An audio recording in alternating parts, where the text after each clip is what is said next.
And welcome to the studio here at Triple H 100.1 FM. You are listening live to Small Biz Matters across the Community Radio Network. My name is Alexi Boyd, and I'm very proud to be broadcasting today a special show all about small business education, in particular in celebration of International Women's Day. Now, why does that exist? I mean, some of us out there might think that International Women's Day is unnecessary, celebrates 50% of the workforce, 50% of small businesses, 50% of us doing good stuff. Is it really necessary? But I guess in terms of a booster or us really focusing in on what it is to be a female, a woman in business, it's a good opportunity to hone our skills and hear from the experts when it comes to what running a small business is all about in particular. There's lots of great events out there. There's councils doing great things, the tax officers doing great things, lots of ways that you can get educated. So do keep an eye out locally what's going on. There are some very expensive events. There's also some very inexpensive events that you can grab hold of. So make sure you find out what's going on and educate yourself even further beyond what we do here on Small Biz Matters. So one of the greatest challenges when starting a business, or even all stages of growing a business, is knowing what to charge. Goods are kind of easier to price. You compare what you do and the quality of the standard that which you're with your competition, and then you test the market and off you go. But services are a bit trickier, particularly ones where you're a trailblazer or nobody's really doing what you've done before. Even industries where there are clear standards based on experience or qualifications and work, valuing yourself within that range isn't always clear cut. So today we're going to be speaking to Dr. Abbie Grace, who's here to share with us some strategies you can implement to see your value and then pitch them exactly to the right type of client and know what you're worth. Welcome to the program, Abbie. Oh, thank you very much for having me, Alexi. Now, it's great to have you because I've heard you speak before and I've really enjoyed the way that you focus in on keeping it strategic, not sort of, you know, why are we here, the fluffiness, the where will you be in 5 years' time stuff, but really understanding some really great forward-thinking steps that you can do to really understand what your worth is. And it's a tricky thing. Would you agree that females, I guess, struggle more with this than male small business owners? Yes. In general, I think that a lot of women struggle to figure out exactly what they should charge. And because so many of them work alone from either a home office or they've set themselves up as a solopreneur, they don't really have anyone to bounce those ideas around with and get feedback. And so they're going out to the market and not really being sure where they pitch themselves. So by default, they tend to pitch themselves a bit lower. That sounds like it's a bit of a lack of research, or is it simply because it's so isolating working for yourself, or a bit of both? Well, I think a lot of people would hesitate before calling a competitor and trying to say, you know, what do you charge? And so they don't have that same, you know, if they get together with a group of other businesswomen, they don't always sit around and talk about, you know, how did you pick up that last contract or what did you charge for that piece of work? And so they don't build up that database that guys often build up over, you know, years and years, maybe even decades of being on the golf course. They just have an absence of information. That's a good point. We're less likely to feel like we can just chat about it with our chums. Is that because we've got a sense of competitiveness around us with simply being female? Do we look at a room full of women and pitch ourselves automatically with maybe our age or what we're wearing or what we look like and how we're dressed? Is that something that's innate? Isn't that sad? I think I'm convincing myself this is the case. Is that part of the problem? Well, I really think that people just are a bit nervous. You know, a lot of them have set up their businesses because they've left corporate or they're getting back into work after, like, trying to set up a business for themselves after having a baby, and so they're looking for some flexibility. So they might not have put all of the thinking behind it, and so their business might not be quite as big as they might like it to be, and particularly their income might not be as big as they'd like it to be, and so they're often worried that other people are doing better and other people will judge them if they ask for advice. And they really just don't have that same safe, supportive environment that you would have in corporate where you can, you know, everyone got a pay raise. What percent did you get, or how often do you get that pay raise? And it's a good point. And one of those ways that you can obviously break down those barriers is by having meetups with your professional association, find out what they're doing, and just get out there and talk to people, because even talking to people who do something completely different from you might help to value yourself. So let's talk about a bit of the strategy behind this. You mentioned at the beginning that a lot of people, when they're setting up a business, they don't understand that there should be an expectation that you're not going to earn anything for a little while. How can you move beyond that and make that part of your strategic thinking when valuing your worth? A lot of people, when they set up their business, they think, I'll just go out and I'll get a client and then I'll get another client. And in fact, my growth will be really linear right from the very beginning. And what actually ends up happening is it's a little more exponential than that. The income stays flatter for a little bit longer and then rises faster than you might have expected it to. And so because of that, you have to almost plan that there's going to be a transition period, if you can. It's nice to have a transition period. Some people are just thrust themselves into business and suck it and hope for the best. But if you know that there's going to be a little bit of time, you might go out and do a market test of what your offering is. Go and talk to some people about, is this service going to be in demand? What kind of price could I charge for it? How much work would I expect to get out of that business? And then build up one or two clients before making the leap entirely. And with those conversations, who do you talk to? Do you stick to people who are, as we mentioned before, competitors, or do you talk to people who are potential clients?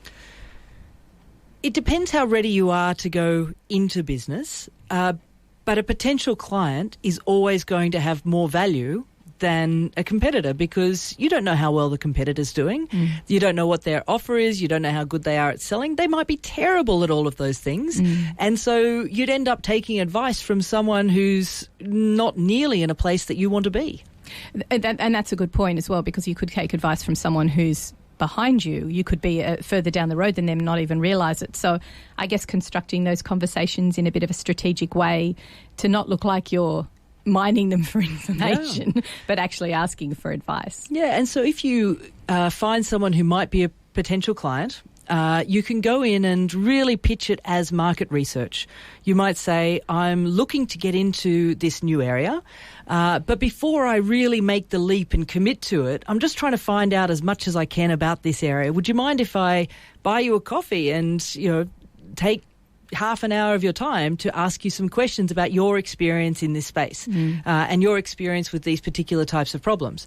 And for the price of a cup of coffee, you'll be amazed at the depth of information you'll find about, the shape of the problem, the depth of the problem, how what the person would be able to do in the rest of their business or the rest of their life if you help them to solve that problem.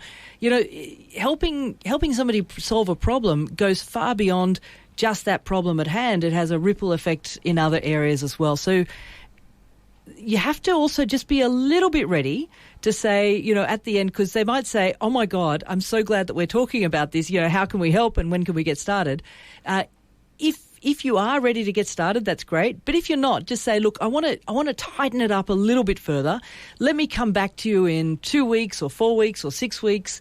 And then, we can have another conversation about exactly how I can help. And then you might just keep going away and doing more research on what your pricing should be or what the offer should really look like in duration or intensity, and then come back and have that final conversation. And if it does turn into a client-based conversation because of the way the conversation evolves, that's really shows a lot of, maturity, that you're able to say, look, I'm not quite ready to put forward a proposal, but give me this amount of time, and for whatever you do, make sure you come back to them in that exact, maybe a couple of days early even, exact period of time that you said that you would as well, because there's nothing worse than sort of coming back in 6 months and then saying, by the way, remember that conversation we had, and they've completely forgotten about you. Not a good look. They do not remember that conversation. I also like the point that you're making there where maybe other things might come out of that. So I guess if you're wandering around with people in the same industry, but not actually competitors, but those in the industry, and you're asking them questions, they might give you suggestions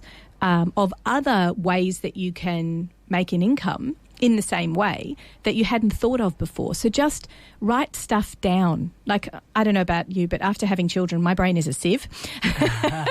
So if somebody tells me a golden nugget, write it down. And if anything else, it makes them feel quite chuffed that you're valuing what they're saying enough to be able to go, you know what, this is golden. I've got to write this down in my notebook. No, you should absolutely take notes while you're doing it, because, you know, after half a dozen of those conversations, you won't remember who said what and when you promised to come back to them and what you promised to offer them.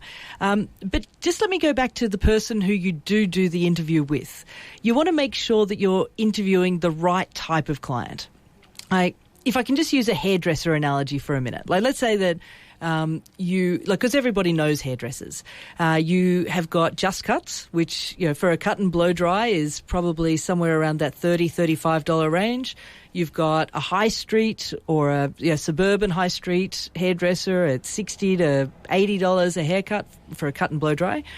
You've got $120 to $150. There's a few down at Bondi Beach in a trendy little back street, which are closer to the $200.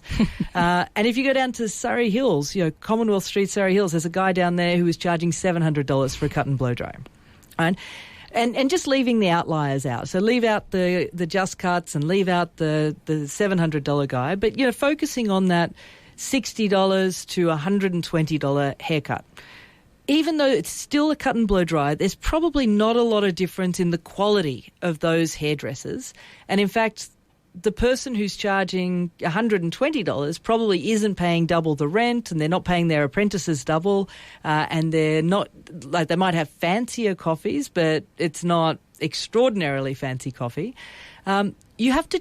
The person who goes into the $60 one would never dream of spending $120 on a haircut, and the person who goes into the $120 would never dream of going into the $60 one, because they just don't understand how important it is to have your hair just right. And so if you think of yourself, and I know that very few people listening will be thinking of themselves as hairdressers, but if you think about it in that same sense, you've almost got to target what is the type of client that you want to attract to your new business, or even to your existing business. Do you want someone who is, top shelf, who's able to have slightly deeper pockets and who actually really values what it is you offer, and they want to get this particular problem solved or this need itched? Or are you looking for someone who is just wants the run-of-the-mill because this actually isn't very important to them, and maybe they don't even have the money to pay any extra? As a business owner, one of the best things I like is that independence to be able to choose what tier of customer or client that you're going to go for. And so when you're having those conversations, that's what you need to incorporate in the conversation, is to understand what that client looks like. We hear a lot about in the business planning phase that you have to have that, that ideal client. And is that part of the conversation as well? You're looking at them and you're saying, well, is this you, or do you remain in that mentor space? And if so, can you tell me a little bit about the industry so I know who I'm talking to? Because sometimes you don't even know what the job description is of the person that you're trying to target if you're very new to an industry. Yeah. So let me just give you one example of a woman who was a journalist, so very good at words. She's a published author. And when she lost her journalism job, as many journalists do, she set up and started to help a writers' centre by coaching their students. So she ran classes for them. Some of those writers would come out and need help with their own storytelling, and she was able to do that. I'm going to sort of make up the package, but let's say it ended up being $80 an hour if it was at the writers at the writers course, and it ended up being, let's say, $2,500, which was an extraordinary amount of money once she'd packaged up her services to mentor them through their second or third draft.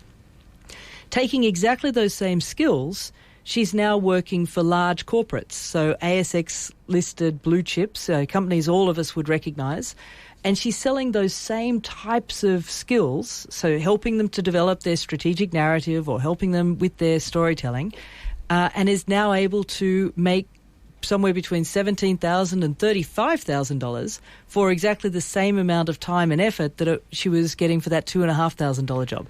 And that's just changing the type of client you sell to. How do you change that client? That's the big one. How do you know that what you're pitching your business to is too small fry, and then you need to make that transition? I mean, finding the client, that's another kettle of fish. But how do you, I think, in your mind, make that transition and recognise that your skills can be utilised at a higher price range? Part of it comes down to what your goals are. So let's say that everyone has the same amount of time in the week or in the year. Alexi, as mothers, I'm sure that we have slightly less time in the year once you give all of the 16 weeks of school holidays to help with the summer harvest or whatever they get that time for. But if we've got a certain amount of time and we say, okay, well, we're going to charge that out, we've got to try to force ourselves up that value ladder. We've got to go back and figure out, if I sell this many $2,500 packages in that time, it's going to give me X dollars of income for the year. If that doesn't meet what my goals are, I have to figure out who's going to find these skills more valuable so that I can charge more for the same amount of work and then allow me to reach my goals more easily. And so does it become a matter of looking at the goals and then working backwards from there? Or do you start with the package and trying to lift up your package to meet a higher goal? Or is it different for different people? Well, I think it's iterative. You start with one and then you play around with it. So, those writers that I mentioned before, when our storyteller journalist started off, she was only charging $80 an hour. So somebody might book her for $400, 5 hours worth of work, $400. And by changing that, she was able to make it a $2,500 package for those same writers. And so she did that, which increased her income a lot. I think she was at $35,000, and that got it up to about $70,000 or $75,000 a year. She looked at her goals and said, well, actually, you know what? I'd prefer to be closer to that $350,000. Yeah, this is just her. And so then went, how do I transition into that? If corporates hypothetically are likely to pay more, what is it that I need to offer them in order to get my storytelling skills across? And I think one of those main things is, the crux of that is that packages idea. The idea that corporates, if they're going to outsource something, they want to outsource everything. They don't want to be thinking, okay, well, I'm going to get you to come in and do this workshop, for example, but am I going to have to organise the catering? Am I going to have to organise your time? Do I need to organise your insurance? You need to walk into that with a real, when package means everything. They don't have to lift a finger. You say, I'll take care of it all. You just book me and I'll do the rest. Yeah. That's what they're looking for, do you think? Oh, absolutely. And so you can't even go in with a sense of, I'm going to work for you for 5 days. Because if you start talking about your fees in terms of a day rate, then they're going to look at that and be trying to figure out, how do I reduce the amount of time she works, rather than how do I improve the quality of the outcome. And if they're booking you to do a job, you have to focus on the quality of the outcome of that job, the depth of the work, or the breadth or the scope of what it is. And you have to help change that around so that it's helping them to meet their objectives, whatever they're trying to achieve. Your job has to help them achieve that. So you need to walk in there saying, well, what we're going to do is we're going to do an audit or a scope or an assessment. I'm going to interview some people. I'm going to send out a survey. I'm going to look at all of the documents you've already got on this. And then once I've done that, we're going to get together, just a very, very tight group, and run through what the scope of this project really looks like. We'll create a roadmap there. Then we'll run a bigger workshop, and then they'll go away and do some validation. Then we'll come back and tie it all neatly together, and now we have designed your strategy. Following that, you might then say, we need to do some implementation, but this is just an example of how you change it from 5 days of work into a project which still might take 5 days of work, but you're able to charge, 5 or 6 or 10 times more. But you didn't say 5 days. Absolutely not. Yeah, absolutely not. Rookie error. Yeah, rookie error. Don't do that. Not talking about time, but talking about packages. And I hope all of you listening out there, you're listening to Small Biz Matters, by the way, on Triple H. I'm hoping that all of you out there can really visualise, no matter what it is that you produce, no matter what it is that you do, that you can package it up. Because I think maybe that's the transition that we're all missing. We're all still thinking back in the world of, hourly rate, or just being excited for earning anything ourselves. Well, let's move beyond that and say, you know what, my value is the Holus Bolus package, I come with fully insured. I come with all these 20 years of experience. You're not paying for the $80 an hour now. You're paying for all that experience. And that's why the package needs to be there, because you can't go 20 years of experience. That looks a bit weird on a Well, let me just also rate. add, this is the same concept for somebody who sells macarons. Yeah, you don't sell just one macaron. You sell 4 or 6 or 10 of them. It's the same for a beauty salon owner. So you're not selling a facial. You're selling an autumn rejuvenation package where you have the facial, but you also walk out with some products that are going to make sure that your skin doesn't get too dry as the weather changes and the cold winds start and the leaves fall off the trees. It's the same for, I've seen some bookkeepers change it around so they charge less by the hour and more by a monthly fee, or accountants do this. Even lawyers, unless it's something going into litigation where you just don't know, how long the piece of string is, a lawyer will also package up their services and say this is what it's going to take to review your policies and procedures. So I don't think that this is just for high-end consultants. This is actually applicable for every service. Even a monthly pool keeping service, where the guy comes around. I'm sure he takes off his shirt as he does it, but he takes care of the pool and he puts the chemicals in, and every week or every month you don't have to worry about a thing because it's all packaged up and it's taken care of. And it's good for cash flow too, so that you know what you're paying. So let's go through just step by step what we talked about today. So mainly make this a part of your process. And when you start out, or even if you haven't done it yet and you think, oh gosh, I better go back a few months and think back to when I started, but actually sit down with people who can give you great advice, not necessarily potential clients. Take lots of notes, ask them lots of different things, be prepared to pivot in the conversation, I guess, a little bit, and be open to new ideas about what it is that you're doing. And then shy away from that hourly rate and start thinking about packages and the problems that you're going to solve. I think the hardest part is if you haven't been in corporate for a while, understanding the language of how to put those packages together is actually quite tricky. So that might be a really good time to get some advice. There's probably a lot of advertising people, and even your local signage shop might be able to give you some tips or some tricks on how to the wording for that sort of thing. Or, ask for someone to help you with copy when it comes to putting together packages. So there's lots of great things that you can do to value yourself that little bit better. And as we all know on Small Biz Matters, it's all about that practical sense. Now, Abbie, tell us how people can find out more about you and the coaching that you do for businesses. Thank you, Alexi. I have a business coaching service for women at oneextrazero, ONEXTRAZERO.com. And I help women figure out who they're going to target, how to package up their services, and how to sell the value of the outcome they create. I also am a consultant. I work with several multi-billion-dollar companies. And again, it's the same type of work, just on a different scale, where we figure out what their customer value proposition is, what their service offer design is, and create a roadmap for then implementing that throughout their organisation. It's fantastic. And, of course, you're on LinkedIn and available through Abbie at owner.Date. Yes, if you're looking on LinkedIn, you might find me at Abbie Grace for the One Extra Zero business and Abbie Whidden for the Go-to-Market Co business. Fantastic. Look, thank you so much for joining us today. It's been hugely informational. When we come back after a break, we're going to be talking to Daniel Lukovitz, and we're going to talk about mitigating disaster. We're going to be thinking about it strategically. We're not going to panic. We're going to prep. Here on Small Biz Matters, we'll be back after these community service announcements.